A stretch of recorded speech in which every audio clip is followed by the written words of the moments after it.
Do you have a constitutional basis? No. Are you a financial expert? No. Do you have a Nobel Prize? No. Have you performed better than us? No. ये video सुना आपने? हाथ पर गिन गिन कर जो बता रहे हैं कि नोबेल मिला है, इकोनॉमिस्ट हो, पीएचडी हो, बेरोजगारी दूर कर दिया है, देश की आर्थिक नीति को बढ़िया कर दिया है। किया क्या है तुमने? तुम सबसे निठल्ले प्रधानमंत्री हो। नमस्कार, मैं शंभू कुमार सिंह और आप देख रहे हैं नेशनल दस्तक। आज तक के एंकर को सबक सिखाने वाला ये वित्त मंत्री तमिलनाडु का है। द्रविडियन मॉडल को आगे बढ़ा रहे हैं। पूरे सोशल मीडिया पर सबसे ज्यादा ये वीडियो वायरल हो रहा है। दरअसल प्रधानमंत्री ने कहा था कि रेबड़ी बांटा जा रहा है, फ्री का अनाज दिया जा रहा है, सवाल के घेरे में खड़ा कर रहे थे। इसको लेकर तमिलनाडु के वित्त मंत्री ने चैनल पर बीजेपी को, पत्रकारों को बेपर्दा कर दिया। राहुल कबल प्रवक्ता बने हुए थे मोदी जी का, प्रधानमंत्री का, कह रहे थे कि देश कैसे विकास करेगा, देश कैसे आगे बढ़ेगा। अब फिर से सुनिए, ये जो वित्त मंत्री है उन्होंने कहा कि एक बात बताइए, हम प्रधानमंत्री की बात क्यों मान ले? क्या इस देश के संविधान में लिखा हुआ है कि जो प्रधानमंत्री कहे उसी को मानना है? क्या प्रधानमंत्री नोबेल विजेता है, नोबेल प्राइज मिला है? क्या प्रधानमंत्री ने 2-2 पीएचडी की है? क्या प्रधानमंत्री कोई मॉडल है? प्रधानमंत्री के सामने सबसे ज्यादा देश में बेरोजगारी है। प्रधानमंत्री के दौर में, इसी दौर में सबसे ज्यादा भारत की जीडीपी गिर गई है। अर्थव्यवस्था वेंटिलेटर पर है, अंतिम सांसें ले रही है। तो भैया हम क्यों माने?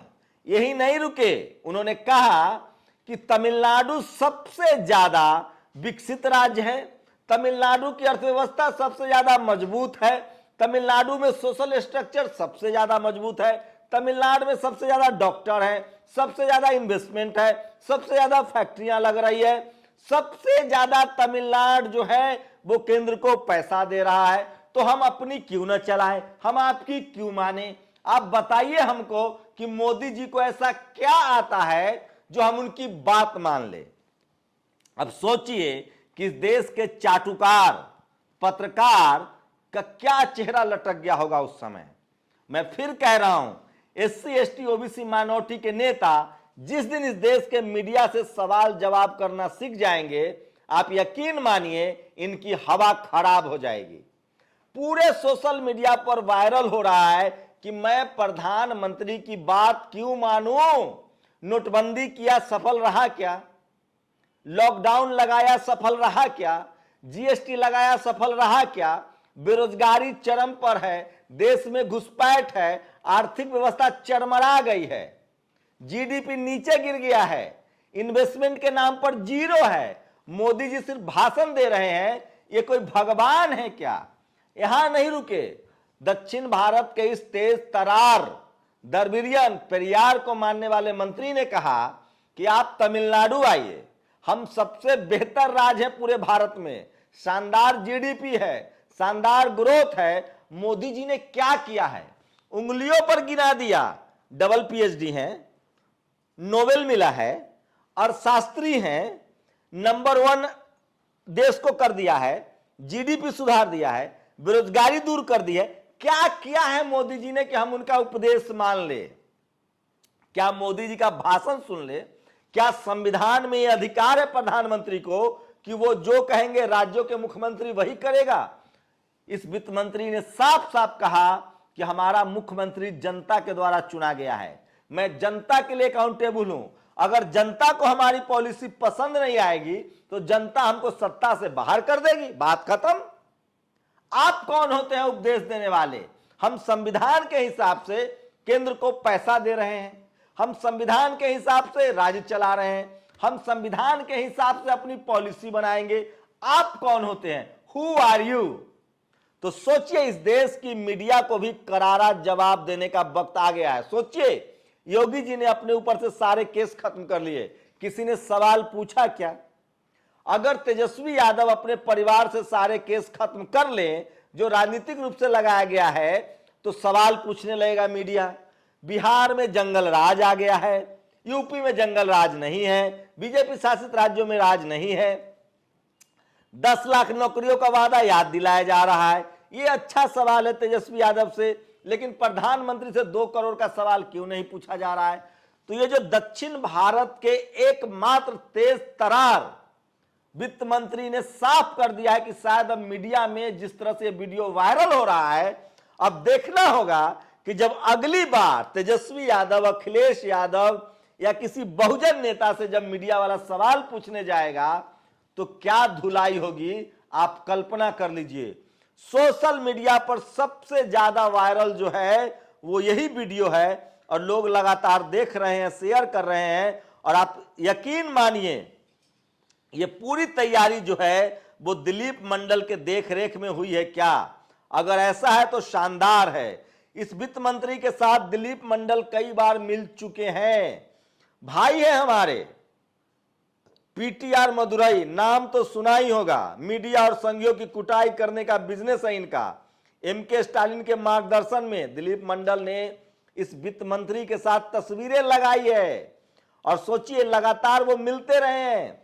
द्रविडियन मॉडल को आगे बढ़ाते तमिलनाडु के वित्त मंत्री, तमिलनाडु ने अपना खराब पीस यानी निर्मला को दिल्ली भेज दिया और अच्छा पीस अपने पास रख लिया। कहा जा रहा है कि जो वित्त मंत्री हैं ये फाइनेंस के, माइक्रो फाइनेंस के बहुत बड़े एक्सपर्ट हैं, बहुत बड़े जानकार हैं। और सोचिए राहुल कंवल की बोलती बंद हो गई। मैं इसलिए कह रहा हूं, इसलिए जानबूझकर टीवी पर जो पत्रकार लोग हैं वो मुस्लिम को, मौलानाओं को टीवी पर बैठाते हैं, उनको जलील करते हैं, बेइज्जत करते हैं ताकि इनका वर्चस्व बना रहे। अगर इस देश के एससी, एसटी, ओबीसी, माइनॉरिटी के नेताओं ने इन पत्रकारों को इसी तरह से काउंटर करना, बेइज्जत करना शुरू कर दिया तो यकीन मानिए इस देश के पत्रकार या तो सुधर जाएंगे या पूरी तरह से एक्सपोज हो जाएंगे। लेकिन होता क्या है कि जितने जो एससी, एसटी, ओबीसी, माइनॉरिटी की लीडरशिप वाली पार्टियां हैं वो पत्रकारों को, बहुजन पत्रकारों को जगह ही नहीं देती है। दिलीप मंडल की लगातार स्टालिन से, उनके सांसदों से, उनके मंत्रियों से भेंट होती रहती है और दिलीप मंडल ने बता दिया होगा कि इनकी धुलाई कैसे करनी है।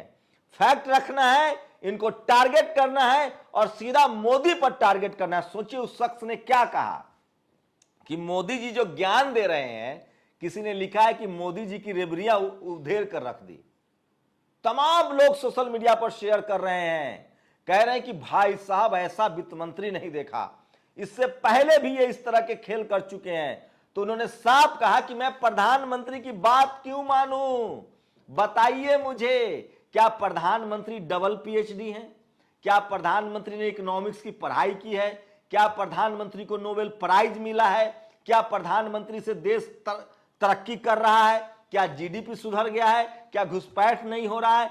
कौन सा ऐसा काम प्रधानमंत्री ने कर दिया है? क्या बेरोजगारी दूर हो गई है? क्या एफडीआई, फॉरेन इन्वेस्टमेंट आ गया है? क्या भारत की जीडीपी सुधर गई है? कौन सा ऐसा काम कर दिया है प्रधानमंत्री ने कि मैं उनका प्रवचन मानूं? यहां तक कह दिया कि क्या कोई वो भगवान है? कहां से आए हैं? स्वर्ग से उतरे हैं? उनका ज्ञान क्यों सुनूं? जब मैं काम कर रहा हूं, मेरे देश, मेरे राज्य की अर्थव्यवस्था सरप्लस है, मेरे राज्य में आर्थिक विकास तेजी से हो रहा है, फॉरेन इन्वेस्टमेंट ज्यादा आ रहा है, लोगों का जीवन सुधरा है, स्कूल कॉलेज खुल रहे हैं, टीचर्स मुहैया हो रहे हैं, डॉक्टर्स मुहैया हो रहे हैं, सबको खाना मिल रहा है। और सोचिए रोहिणी सिंह, मनीष सिसोदिया, तमाम ऐसे बड़े लोग जो सोशल मीडिया पर जागरूक हैं वो इस वीडियो को शेयर कर रहे हैं। और आजाद भारत का सबसे ज्यादा फेमस ये सोशल मीडिया पर वीडियो वायरल है जिसमें तमिलनाडु के वित्त मंत्री ने, जो पेरियार को मानने वाले हैं, प्रधानमंत्री नरेंद्र मोदी की बखिया उधेड़ दी है। और यह सबसे बड़ी खबर है जो सोशल मीडिया पर वायरल है। आप लोग अपनी प्रतिक्रिया जरूर दीजिए कि क्या उत्तर भारत के नेता, हिंदी पट्टी के नेता अखिलेश यादव, तेजस्वी यादव, हेमंत सोरेन, ये लोग मीडिया के सामने डर जाते हैं या इन लोग की पत्रकारों की ट्रेनिंग लेनी पड़ेगी ताकि जो दक्षिण भारत के वित्त मंत्री ने जवाब दिया है वैसा जवाब दे सके। आपकी प्रतिक्रिया बहुत जरूरी है। शुक्रिया। नेशनल दस्तक की आपसे गुजारिश है कि अगर इसको बचाना चाहते हैं तो नेशनल दस्तक को सब्सक्राइब करने के लिए रेड कलर के सब्सक्राइब बटन को दबाएं, फिर बेल आइकन की घंटी दबाएं। नेशनल दस्तक को बचाने के लिए बहुत जरूरी है कि हर खबर को शेयर करें, लाइक करें, कमेंट जरूर करें।